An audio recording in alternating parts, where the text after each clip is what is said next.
Hey, everybody. Welcome to the GMI Rocket Show.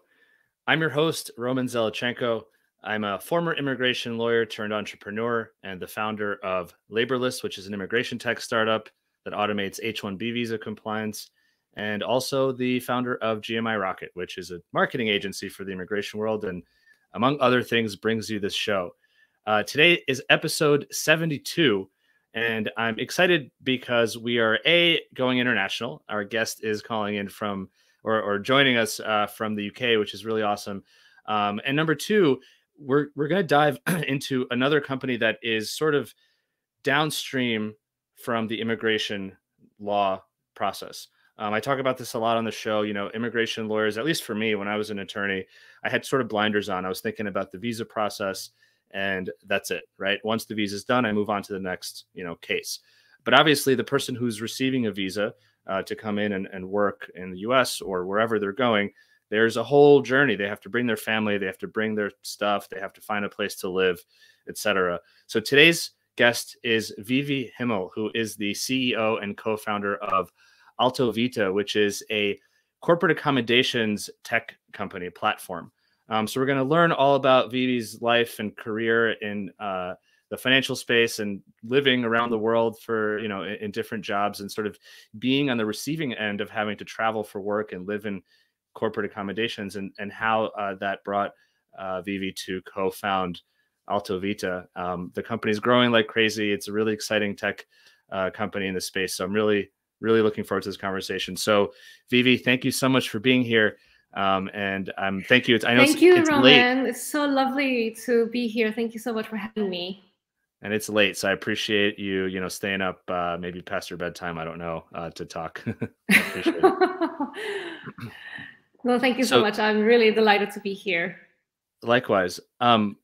Before we jump in, for folks who are watching, tuning in live on LinkedIn or YouTube or Facebook, wherever you are, drop us a comment, say hello. I always love to see who's watching. Tell us where you're from, where you're at, whatever you want to share, because it's always nice, again, to see who may be watching from different parts of the world, where you work, etc. So drop those comments. And of course, if you like the conversation, give it a thumbs up or a heart or whatever you feel.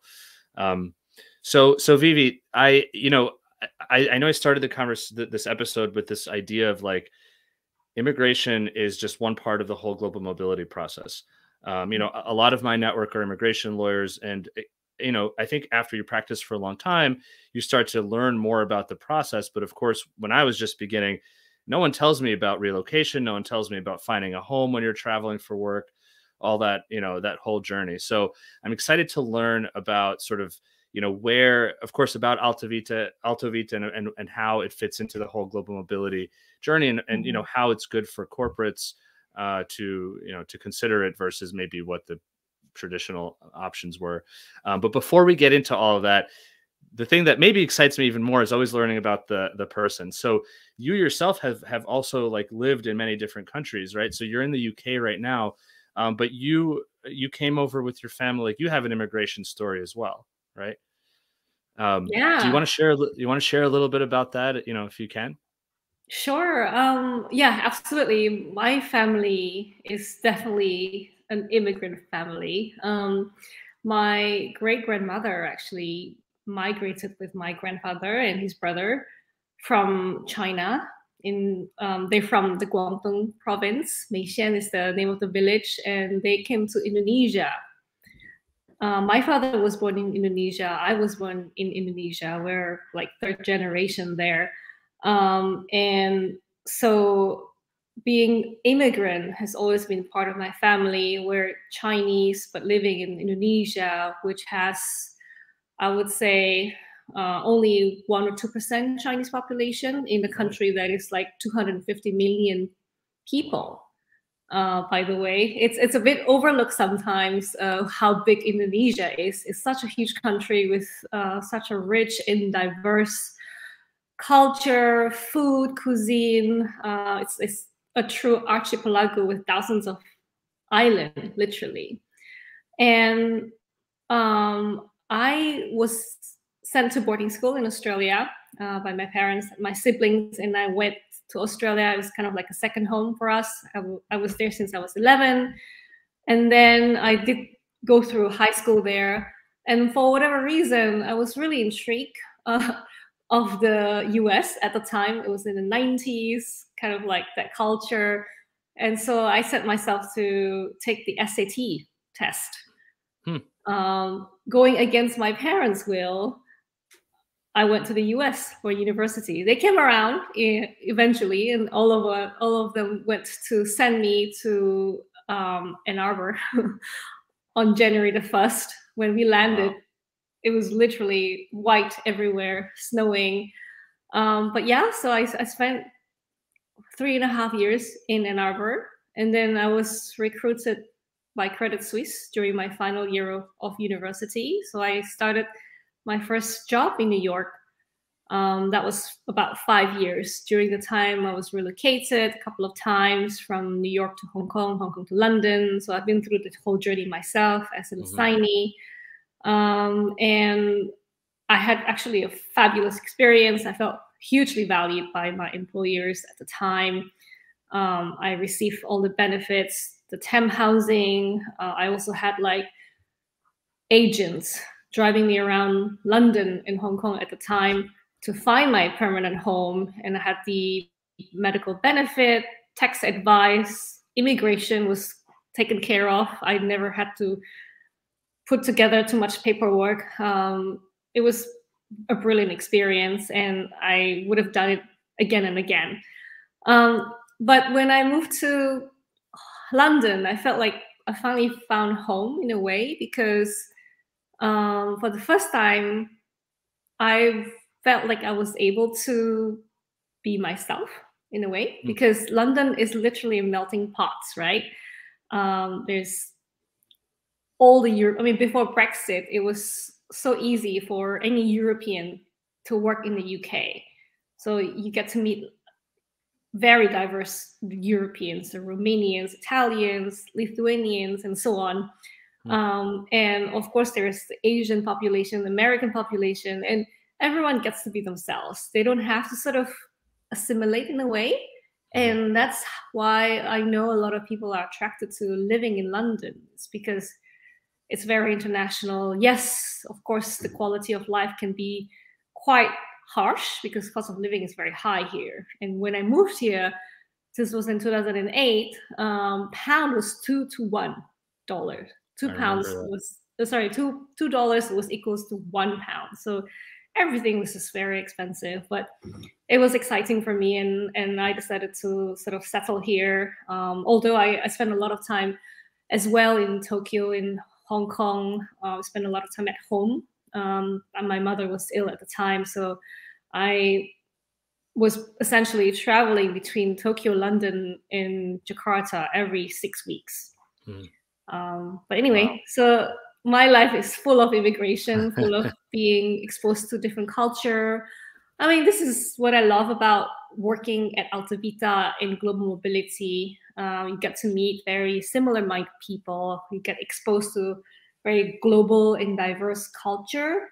And I love history, anthropology, all of these around understanding human behavior, the psychology, why people do the things they do, and kind of like work backwards and then make sense out of it. That's what I enjoy doing. And I think this is what AltoVita is all about. It is really the essence of culture, multiculturalism, and being global.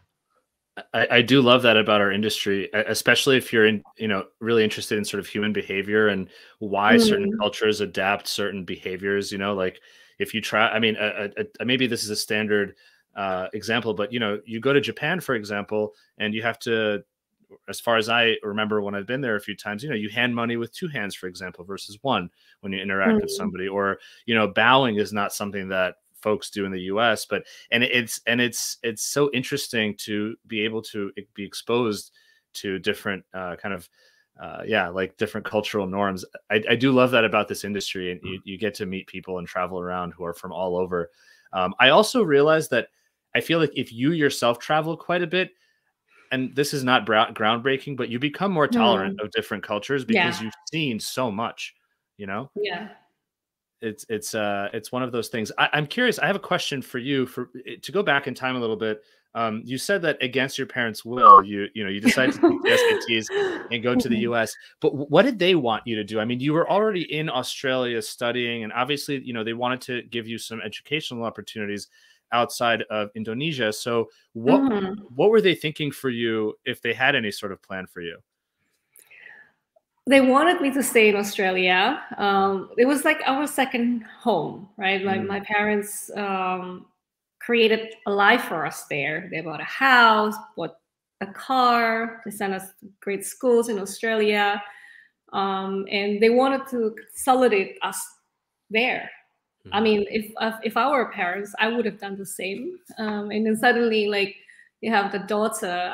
I'm a middle child who is like kind of quiet, but introvert, but rebellion at the same time. And I guess it didn't fit in with their consolidation strategy, with having all of us there. But in the end, they were so supportive. And like I said, everyone in my family, my sister, my brother, my parents, both of them flew with me to Ann Arbor, of all places, Ann Arbor in the US in the middle of winter.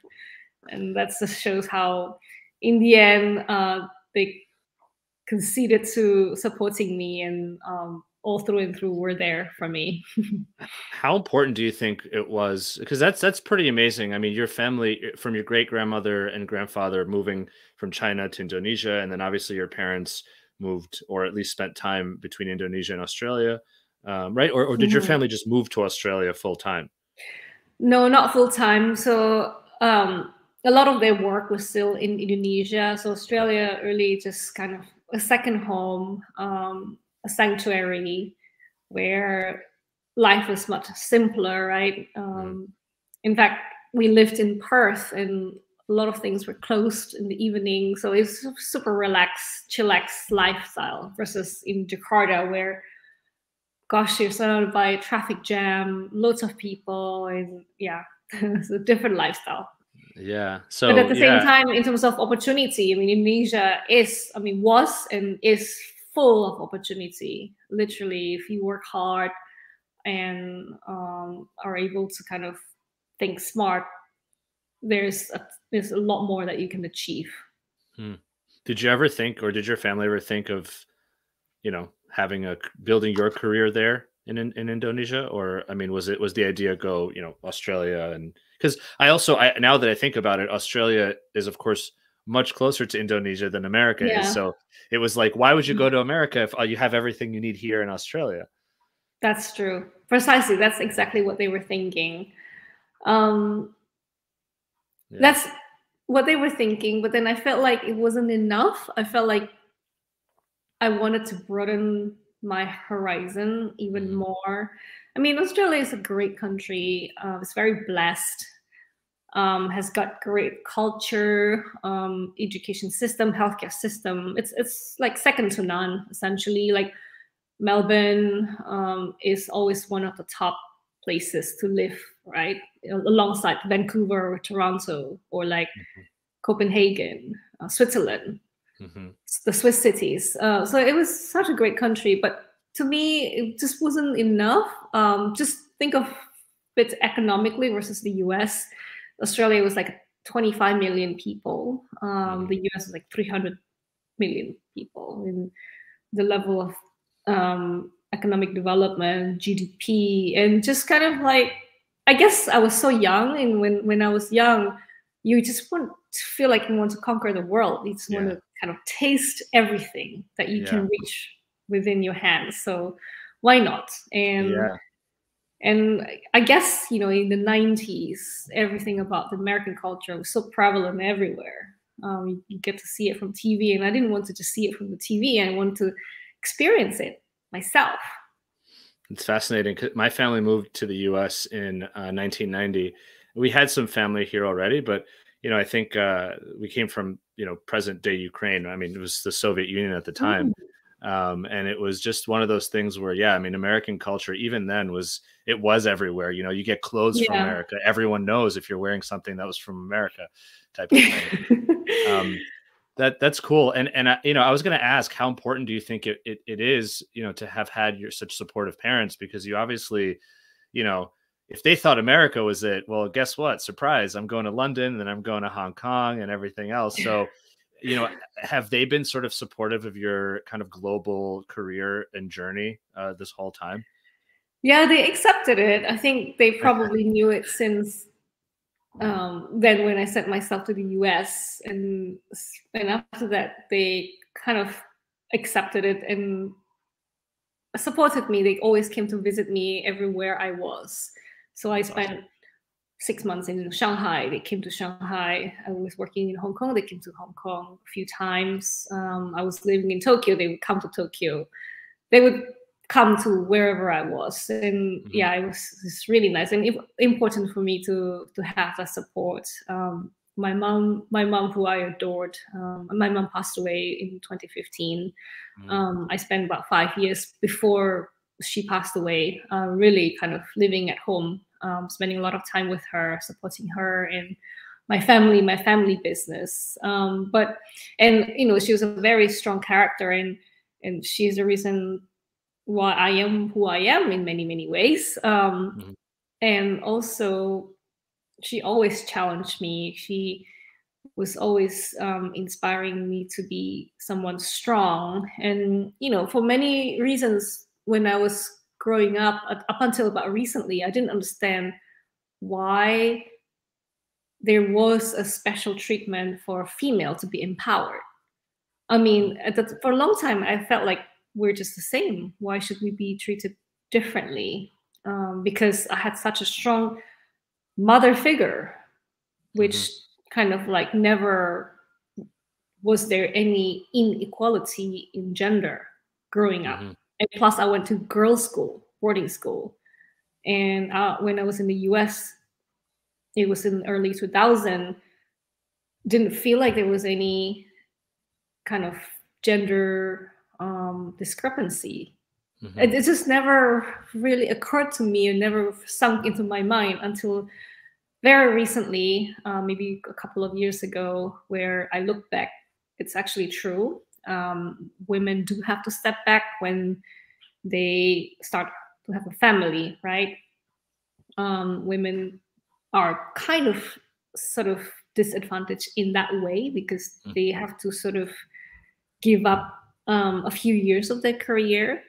And if for whatever reason they don't earn enough and childcare is expensive, then they have no choice but to really step back from their career. So then I finally started to understand that yes, it's important to empower women because inevitably we are disadvantaged for Hmm. that from that perspective. You know, it's fascinating that, you know, you had this example of a strong woman in your life, you know, your mother, and that how that impacted how you took in society, how you went to work. I mean, I'm even because I'm curious about, you know, when you started to, you know, you said you were recruited to Credit Suisse, you started working in New York. I mean, finance in New York is the most cutthroat industry, right? And it's and I never I worked in finance, I worked in fintech, and also at some banks in when I was in college. And you know, I'll go on record and say this: there was a bro kind of, you know, in quotes, culture, right? It Yes, felt yes. it felt that way on Wall Street. Obviously, that's an overgeneralization, but that was a stereotype that, you know, to some extent was validated in at least historically, at least in the past. But you know, it seems that you not only thrive, you know, not only survived, but you thrived, and you took international assignments and things like that. So I'm curious. I think this would be an interesting segue. Did you ever feel like you have to take international assignments to move yourself up in your career, or were you, you know, and from Hmm. this perspective of like, you know, I need to empower myself, or were you just, you know, going with the flow and the opportunity came up and you went for it and you didn't even think about the context and things like that? Oh wow, super deep question. I love the question, by the way.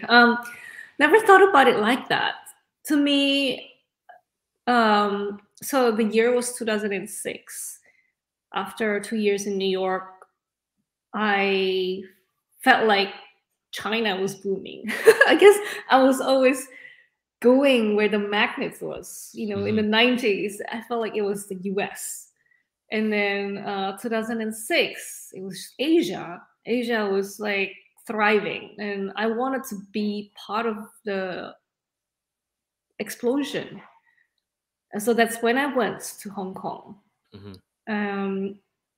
I could have gone to Singapore. I picked Hong Kong because Hong Kong, at the time, those 2 years in Hong Kong were one of the best times of my life, really, because I had so much opportunity. In New York, yes, it was great. You get to learn a ton, and there was a lot more structure, get proper training, and there is like hierarchy, and you learn from like the smartest people. And in Hong Kong, yes, you get that as well, but the structure was less rigid. There's less people, and I was able to step up. In so many ways, I was already executing deals myself. Whereas in New York, I was an analyst. I would have had to work with an associate, a VP, director, and an MD in one deal. Whereas in Asia, it was like either myself and a VP, and then we would be executing like an IPO or a pipe deal or an M&A ourselves. And it was such a tremendous experience, and that's why I was pulled and I was compelled to explore that region. And having been there just before the financial crisis, the peak of the economy, it was like, it's an experience I would have done again and again. And the reason why I went to London, why I chose to send myself to London, was because I went to, I did 2 roadshows for 2 IPOs, one summer in 2007. And that was my first time being in Europe, actually, being in London. And I felt like, wow, such a great city. Mind you, I was here in July. The weather was fabulous. And it was like blue sky. And you start the day at like 7 a.m. It's already bright, and it doesn't get dark until 9 or 10 sometimes. And the culture was, like I said, it's like so attractive because you get to meet so many diverse culture, right? Like all of the Europeans were in London. Basically, the world was in London. So after that roadshow, I went back to Hong Kong. The first thing I did was I spoke to my boss. Can you send me to London? Wow. And because I was doing so well in my career at the time, like, he didn't even blink. Okay, fine, you got it. And then a year later, well, actually a month later, my transfer was approved. And then a year later, I was in London. Wow. And I've been here since then. Yeah, so... Well, it's and that's kind of what I was getting to. Like, I imagine myself, if I was in a position like that, I might be, I think the instinct for many people would be to doubt whether or not they can go from the very structured, realm of finance in New York. You have an associate and a VP and an MD and all these people, to going somewhere where like really more responsibility falls on you. It takes a certain type of person to say, oh, for sure, I can do that. I just need the opportunity, which is, it sounds like what you did. And I think that's a really commendable. And I feel like, and this is kind of in my mind segueing to maybe the next question, but I think probably that skill set, maybe I'm projecting here, but I feel like that skill set is crucial to being a co-founder or, founding a company. The sort of determination and the confidence that at least your idea works. Maybe you're going to get bumps in the road when you're executing, but you feel confident with a decision that you're making, and to start a company and to continue to try to build that company every day. There's a million things trying to pound you down, and you have to kind of get past it and know that you're doing the right thing. So I feel like it's cool that you shared that story, because it sort of shows that even early on in your career, you were the kind of person who was like, that is a great opportunity and I'm going to go for it. However I have to get there, I'm going to go for it, which is really cool. So you, at this point, you did the road show, and this was international, right? I mean, you were going from Hong Kong, you were going around the I guess, Europe, it sounds like, for the roadshow? Yeah. So the deals were for one of them was for a real estate investment fund, Mm, and the underlying real estate were in Southeast Asia, so Cambodia and Vietnam.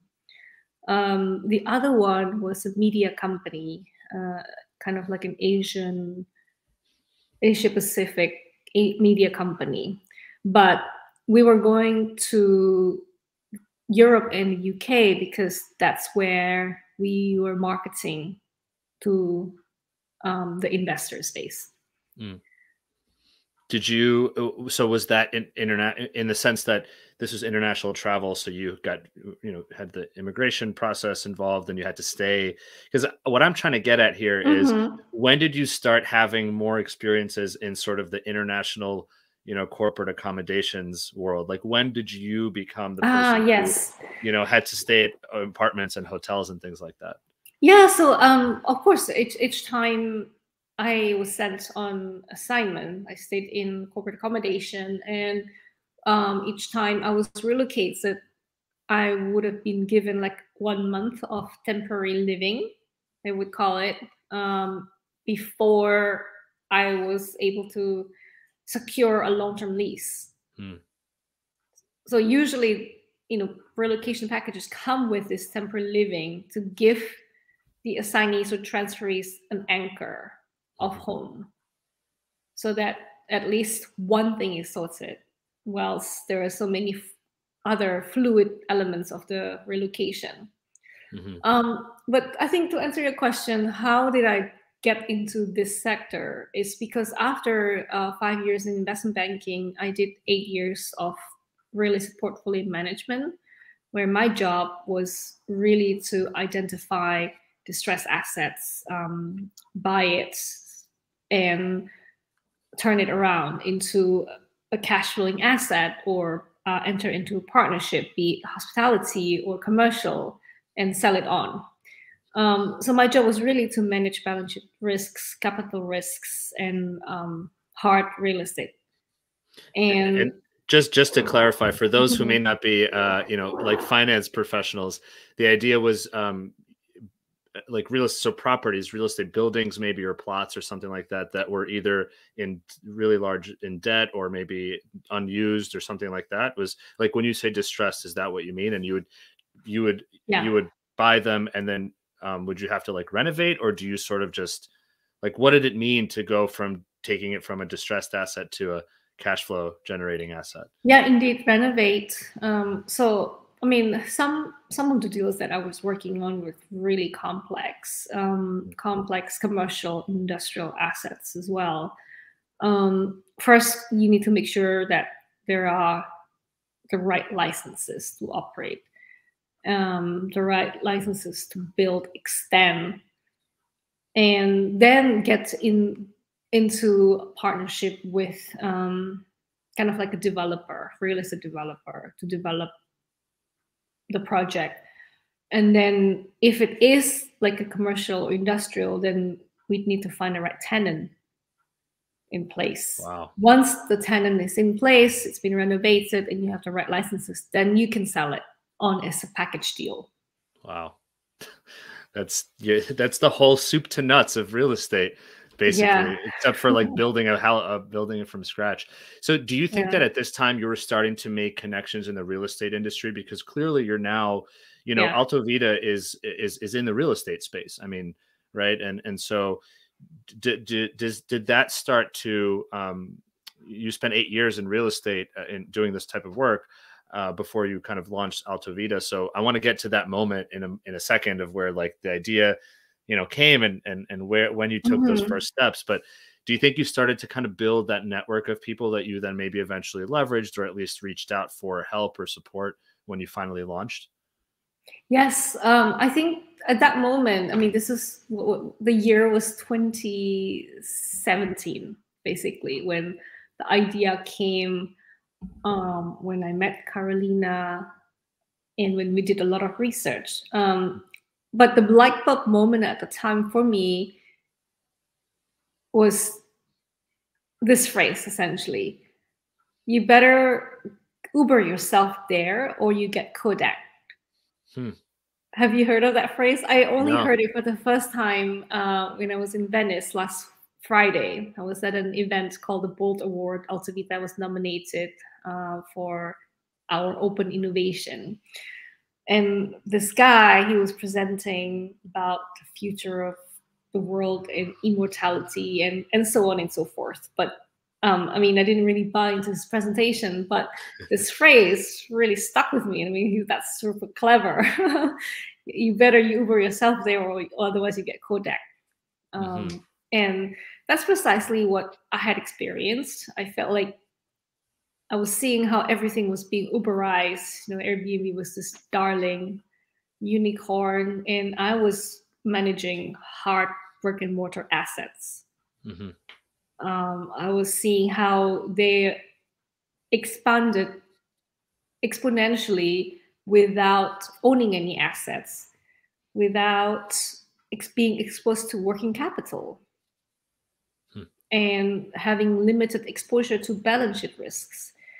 So that notion really opened my eyes, and my friend, his name is Ronak, he came to London to visit me a couple of summers, and he kept asking me, hey, let's do something. Let's do like something related to tech.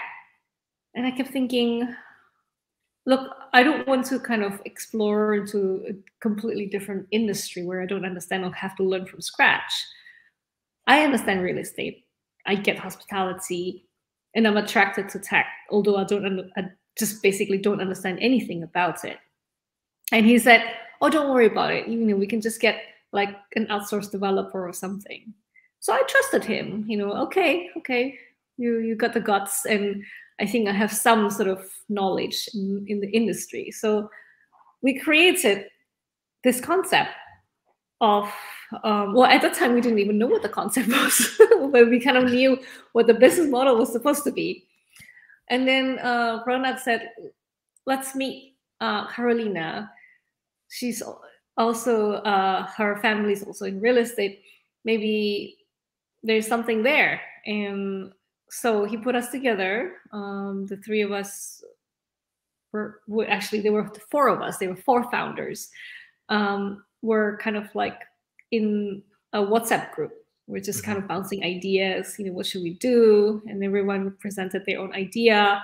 And we didn't know what the company would be called. And so we came up with AltoVita because we really like the Latin word. We wanted to be a word that is so easy to pronounce, not an English word, right? Because like actually a lot of people don't know how to pronounce English words very well. That's what I thought anyway. In any case, so Ronak introduced me to Carolina, and we hit it off from the get-go. We have very similar values, similar work ethic, and we can almost read each other's mind. Makes it easy for the working relationship. So instead of like debating, we just focus on the execution. And yeah, so that's how AltoVita was born. We launched the platform in January 2018. And at first it was really just to standardize and provide quality assurance to the alternative type of accommodation like Airbnb. That's why we have a very stringent 4-tier quality control process, duty of care. But that was the genesis of the business. And then we only found the product market fit after testing the platform with different marketing channel, and saw that it was the relocation partners, corporate clients who truly resonated with what we were offering.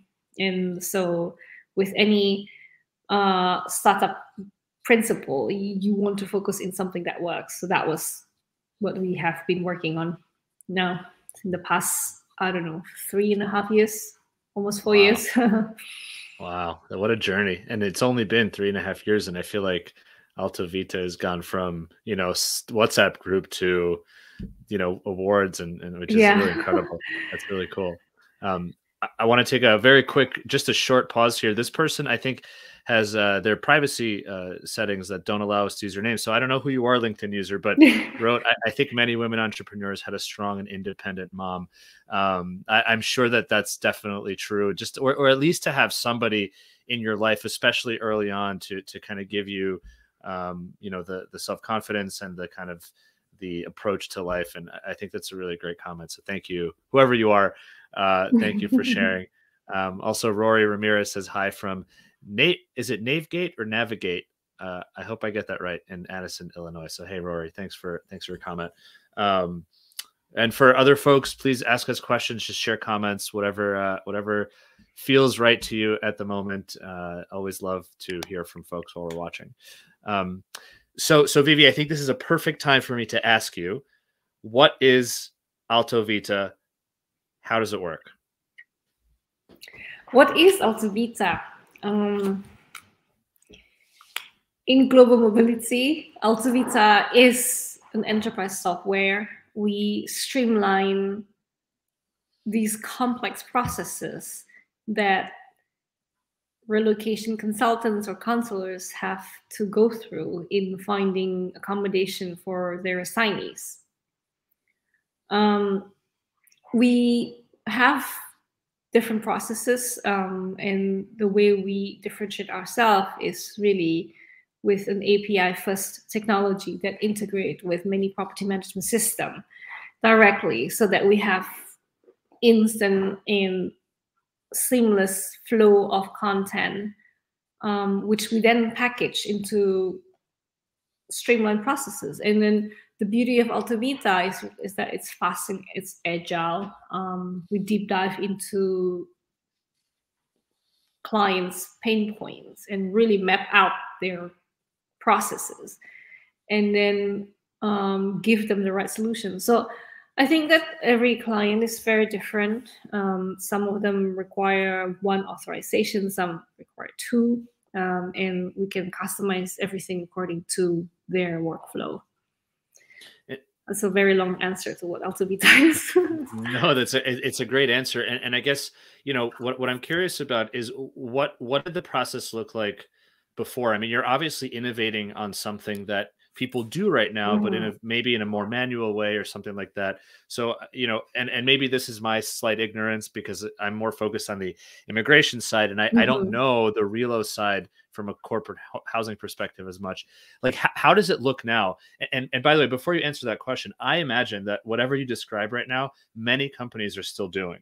And so the thing for me is like what you're seeing as the past, you know, where AltoVita is the present and the future, for many people is probably still the present, whatever the, you know, old way of doing it is. So I'm curious, like, what's the process today that you're innovating on? Yeah, how does it work today and without AltoVita? So let's say you're a consultant at a relocation company, and you are handling 10 to 20 cases at any given time. And in those cases, you need to sort out their immigration, maybe spousal support, education, and then temp housing, right? And the way they do it, they would be essentially sending an email to a few temp housing partners. So they would be, let's say, send 5 emails. Hey, I'm looking for a 2-bedroom apartment in Paris, check-in date this time, and it will be for 60 days, budget as such. So then they will send those out, and then they will receive replies back in the form of 5 different emails. And they will be literally consolidating maybe 15 or 20 options, because each email would come in with maybe 3 to 5. So then they will pick the best 3 or 5 options to send out to either the assignee or transferee or the corporate for yet another authorization or approval stage. So they will be copying and pasting 3 options into a fresh new email to send to their contact in the corporate. And then the corporate will say, okay, maybe 2 out of 3 is approved. They will send the email back to the consultant or the counselor. And then the counselor would then create a brand new, yet again, fresh email with those properties to send to the transferee. Wow. And then the transferee receive the email to say, okay, let's go with option 1. And then the counselor received a reply and then email yet again the temp housing partner for that property, only to find out that, I'm sorry, it's no longer available. I have a headache already. Yeah. So it already takes like a few days process, and all of this is done via email, copying and pasting. And sometimes if there is no link, then it's like a PDF.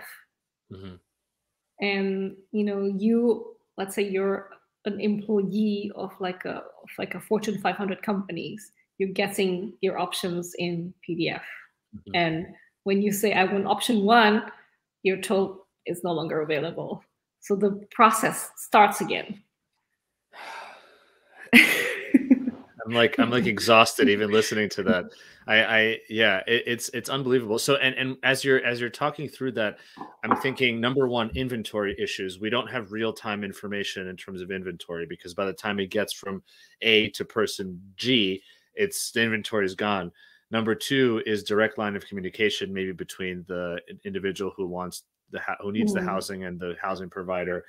And then I'm thinking, like, at some point, even when they do agree, there's probably some, oh, send me your documents, and then, okay, great, and then I need this information and fill out this form. And it's probably just, for data management too on the individuals, the signees side, right?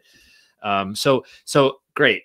That's a great, frustrating, but a great picture of how it works, and perhaps how it used to. What's the, I guess, where's the value proposition for AltoVita? Because I'm trying to picture in my head, now there's a software. So what are the things that your company automates, or maybe takes out of the picture completely, or whatever?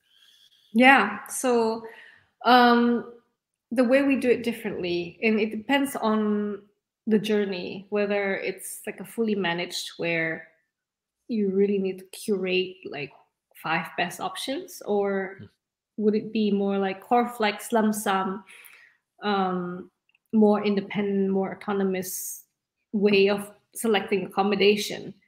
So if it's the first one, like fully managed, then we provide kind of like human curation in a way. So we literally study the request. Sometimes it can be really complex, right? In the relocation, 50% of the cases are complex. Like, here is a family of 5, plus 2 pets, plus plants. And they're moving to a remote location because it's an oil and gas company. It can be that complex, in which case, then yes, the human-centric approach is very much needed here.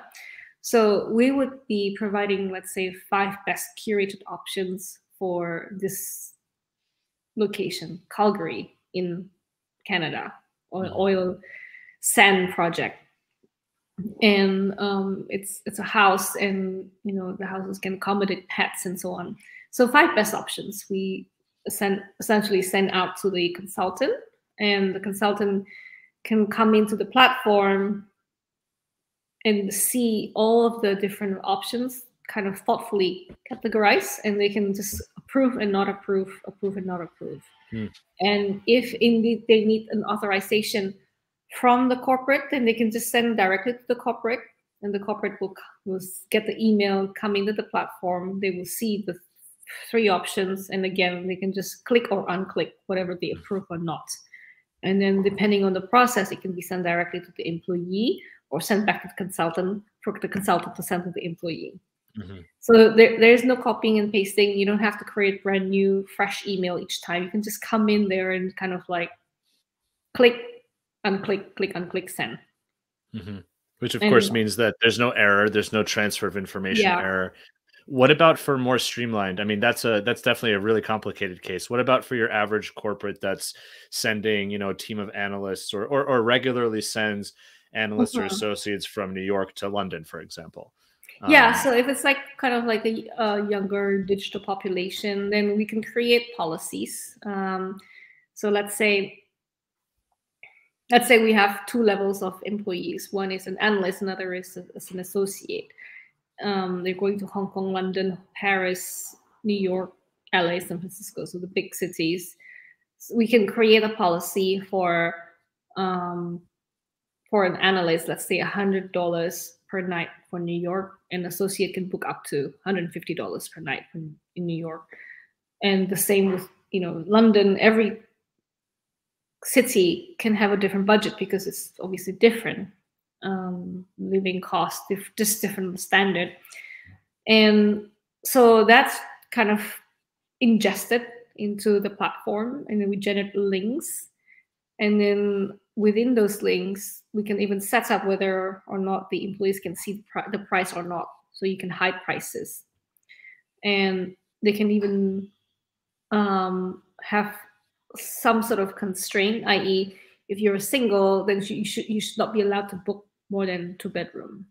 mm, If you're a family of 5, then you can book up to 4 bedroom, stuff like that. mm.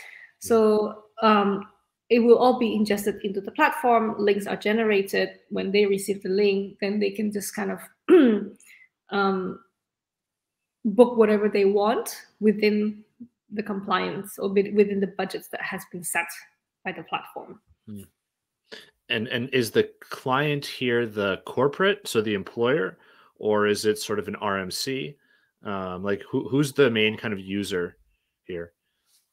Yeah, I mean, it depends. We work with both corporates and RMCs, so Mm, um, it really every case is different, and the way we approach it is very much a partnership with our clients, be it an RMC or corporate. We really try to get to know who they are, how they work. We create a playbook um, for them so that mm, the team knows exactly how to handle them.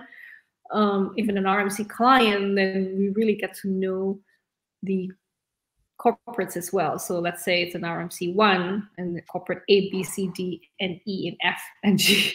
And we know exactly what to do with corporate A, corporate C, corporate E, and so on. mm. Wow. So every And company is different workflow, and our job is to get to know how they work and adjust our workflow accordingly. so it's a platform, like it's a SaaS platform, but then at the same time there's an onboarding process where because it's a B2B relationship, it sounds like when they come onto the platform, you work out a way to have the platform be almost customized to their policies, to their Yeah. budgets, to their needs. And so I'm assuming that when they have to kick off a request for accommodation, all that information is there. They maybe, I mean, I'm making this up, but maybe put in dates and a location, and then it gives you a list, and then you send it off to the right people. So something Yeah. like that. Yeah. Yeah. Indeed. Not every case is like that, but yeah, one of the Yeah. cases can be like that. Yeah. Right. I mean, of course, it's such a complicated thing that there's It definitely should no, not be, this. but it is. In the B2B world, it is, and it can be, yeah, it can be unnecessarily complicated. So, what are what are some of the things that maybe you're working on? Whatever you can share, but also like, what are you hoping for the future of this the accommodation or the corporate housing space within um, relocation? And I ask this in part because number one, work from home, quote, work from anywhere, quote, right, is growing. Like it's not going anywhere.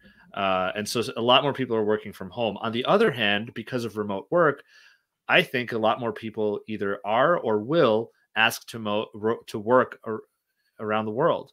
Mm, And so maybe there will be more international assignments, not because they need to go to launch a team or to oversee a work site, but because they want to go, and the company is going to help accommodate them because they want to keep that talent, right? mhm. Um, what do you think about that? Like, and how do you view maybe where AltoVita fits into where the sort of the world is going from a remote work perspective? Yeah, I mean, it's very simple. Honestly, we have this thesis that is basically the driving trend where AltoVita is betting on, in that more and more people will be moving without furniture. So they want ready-made, fully furnished homes, be it for 1 month, 2 months, 6 months, or a year. And there will be less and less demand for long-term leases where it's like an empty shell. You need to furnish it yourself, and you need to call utility company, gas company, internet company to set up your home. Everyone is just wanting to move into ready-made homes. And this is, a lot of it is what I experienced when I was living in Shanghai. I was stayed in a service apartment for 6 months. When I was in Tokyo, I didn't want to call the Wi-Fi company. I wanted to move in, like I just want to bring my suitcase and stay there for 6 months. And I think this is where the trend is. That's why AltoVita specializes in fully furnished homes. Anything that is fully furnished and full, like kind of ready-made, ready to move in. We don't do long-term leases, like where you need to call your utility company or buy furniture. And that's kind of the one big trend we're betting on. And I'm just curious, this question came to mind, but is there sort of a design aspect? I mean, do you ever, you want the apartments to look nice, and I saw some of the pictures on the website. They're, really like sleek looking apartments, really nice. Is that a factor of, in the inventory, I guess, or, do some people not care and they're okay with a Hilton hotel, just a basic looking apartment? So our audience is corporates and their employees. And so it needs to be of a minimum corporate standard. So yes, it may not be modern, it may not be like, I don't know, like Da Vinci style design, but it has the right amenities, it has the right toiletries, kettle, coffee machine, whatever you need to have a decent life. And what your employers want to make you feel like they want to make you feel valued. At the end of the day, relocation is difficult, be it self-initiated or initiated by the company. You want to have a decent experience. So it's not luxurious, but it's basic standard, and it's decent. And that's what we try for. And I was going to say, one of the other things that you and I spoke about before going on the air here was like your commitment to kind of transparency, especially you talked about the supply chain and sustainability around corporate housing. To me, that's really important because I care greatly about transparency and sustainability, and not, as you've said before, not greenwashing, but like actually understanding what you're purchasing and what the sort of downstream effects are from a sustainability standpoint. So I want to ask this question probably selfishly because I want to know, and this is something that I can champion. But what are your views on sustainability, and sort of how is that built into the AltoVita platform? Yeah. So everyone I speak to says that they want to be net zero by 2030. And a lot of them also say that they want like half the volume, twice the experience, and they want sustainable apartments. It's the same common theme I keep hearing when I speak to clients. For the hospitality sector to be able to demonstrate carbon emission per night per property, which is the most ideal, and it's at the moment not feasible. That is the future. This is where everyone is striving towards to, but it's not possible because you need a coordinated efforts between the gas company, the electricity company. You need to know exactly the materials you use, recycling program, water treatment program, and so on. It's a lot of data. Many companies don't even have the bandwidth to do that. to pay for it, and so on. We did a survey earlier this year of between our supply chain, which consists of 1,700 operators around the world, and you can count by hand how many were able to demonstrate proper sustainable practice without greenwashing. Wow.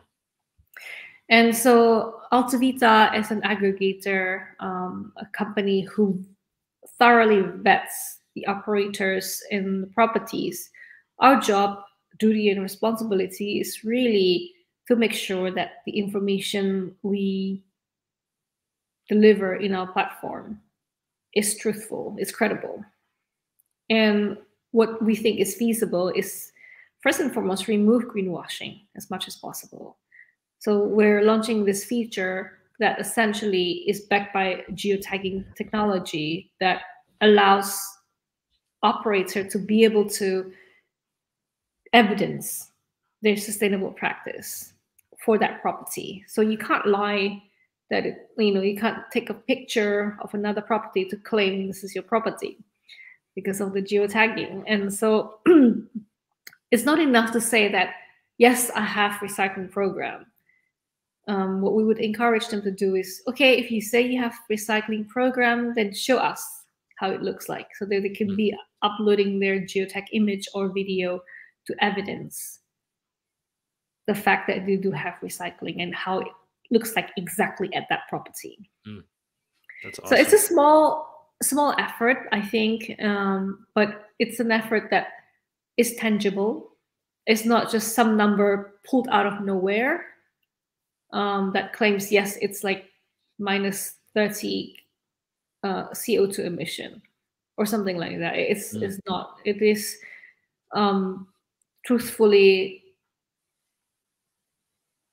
translating exactly what the operators does at the property and eliminating any potential greenwashing issue.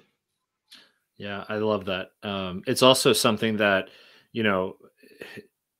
it's something that companies are starting to care about, thankfully, more and more, because more and more research is coming out that like we have to curb emissions. I mean, we really, really do. And I think a lot of different companies and in industries that never thought about sustainability at all, forget about, water bottles and plastic. That's just, but you think about travel and the trucks driving your furniture and the airplane, the flight, and what about the light bulbs at the building and things like that. So I love that you're doing this, because I also imagine that if AltoVita is part of a corporate supply chain, if this is how if a company provides international housing for their employees through AltoVita, and if they can utilize your sustainability reporting or standards or whatnot as part of, their kind of partner list or vendor list or supply chain, it helps the company, it helps the employer, your client, be more sustainable. So the transparency and the sort of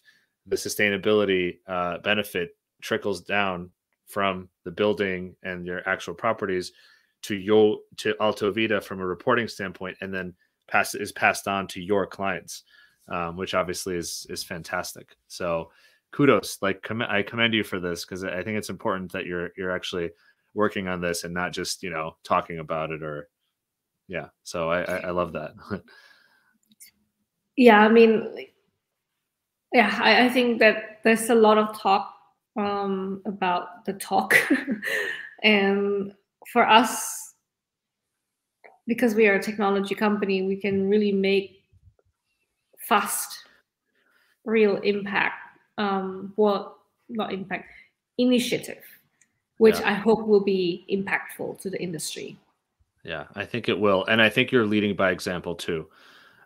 Because not for nothing, but larger companies sometimes look at smaller or newer, younger companies doing something, and the newer companies are the ones that are more innovative and are pushing. And so maybe the impact is greater by the bigger, maybe older companies, but they'll be motivated by you and hopefully me and other kind of more startup companies to innovate. So I think there is impact already. It's initiative, and I think there is impact. So I want to I like to end on a, thank you. This has been just a fascinating, and I feel like I've learned so much about corporate housing and this part of the process, because honestly, I'll tell you one small thing. I've maybe have said this before in prior episodes. When I went into immigration law, I love to travel. And so when I went into immigration law, I thought, amazing, I'm going to have clients all over the world. I'm going to get to travel for work. I never got to travel for work, right? All the clients are coming into the US. So yes, yeah. And then I left immigration. I worked in a fintech company in New York for 2 to 3 years, and we had offices all over the world. And again, I was like, this is amazing. I'm going to get to, go on assignment to, London or India or somewhere. Never went once. I was lucky if I could go to work out of another office in New York. That was like a fun trip. And so I only got to travel for work, ironically enough, when I started my own business. And of course, I'm a startup. Let's be real. There's no corporate accommodations. There's calling my friends and asking if I could sleep on their couch. So I love, I love to get to learn about this, because I think it's obviously there's so much business travel that happens. We learned about that during COVID when, borders were closed, and all of a sudden the news was talking about how big of a percentage airlines revenue comes from business travel and hotels and accommodation around hotels. And so you realize, wow, business travel is a huge part of global movement. So, I appreciate you sharing all this about the industry, because I've definitely learned a lot, and I hope people watching and listening learned a lot. I like to end with sort of a fun or maybe kind of different question. So, I'm curious, you've lived in a lot of different cities, and you kind of said that when you were moving around, especially in your earlier life, it was kind of to the next big, where is it exploding? I want to go there. Yeah. And now you're sort of settled in London. I'm curious, is London the place that you think you want to be, or do you think that like there will ever be a dream to kind of move to, you could say Hawaii or something, or do you think like you're kind of London is the place where you found it all? Yeah, great question. Well,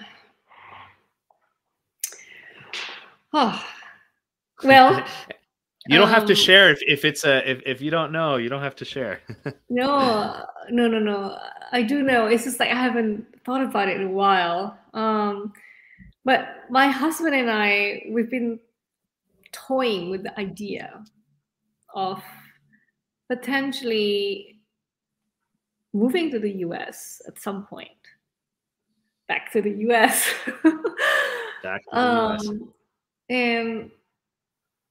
And for very, very practical reason, and perhaps it's rather politically incorrect to state all the reasons, but well, the US is still a superpower, and at the moment, in our view, the US is exporting a lot of the inflation to other countries, right? It's a harsh fact. And many countries are dependent on the US for peace. Ukraine is definitely depending on the US to get military assistance. And that's just one example. Europe at the moment has very weak military, right? It's just complacency of the World War II. The world has been peaceful, and it has been, and it's just so complacent. And so it's not for free. All of this kind of, let's say, peace protection systems, it's not free. There has to be an economic exchange between the continents, between the US continent versus Europe and the rest of the world, really. And so economically speaking, it makes sense to live in the US, where lifestyle is probably better, the pay is better. And that's because underlying fundamentally, the US is financing, the US is, so to speak, keeping the world peace, and then the rest of the world is financing the US. So from a personal perspective, makes sense to be there because of these economic / military forces that are surrounding us where we are today at this point of the century. Yeah. It's crazy to think about that now, you know? It's crazy to think that the everyday conversations between people, like war and military, has entered the conversation. I mean, Mm, war has been going on forever, whether it's bigger or smaller, but it definitely feels a little bit more prevalent now. I will say, you know, it's interesting because I know you grew up sort of living in Australia. I've always wanted to live in Australia, and for me, that was always the place that's like surrounded by ocean. It feels really mhm. far away from everybody, and just like the ideal place. Do you think you'd ever want to go kind of live back there, or do you feel at this point that you know you have such a global footprint? And by the way, this is nothing against Australia. I'm dying to go. Yeah, I mean, gosh, I feel like it's still quite true. Like I do want to be where the center of gravity is. I Right. mean, London is brilliant that way. We literally are GMT. We are the middle of time zone. You know, it's brilliant. We can work with Asia in the morning, and then in the afternoon, the US starts to wake up, and we can work with the US, with the Americas.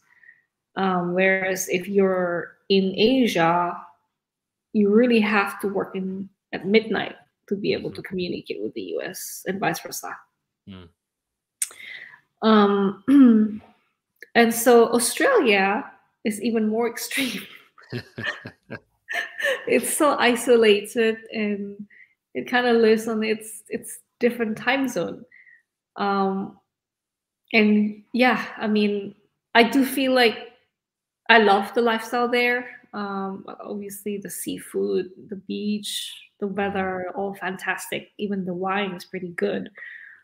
But I do feel like it's somewhat too isolated Mm. um, for me for the time Yeah. being.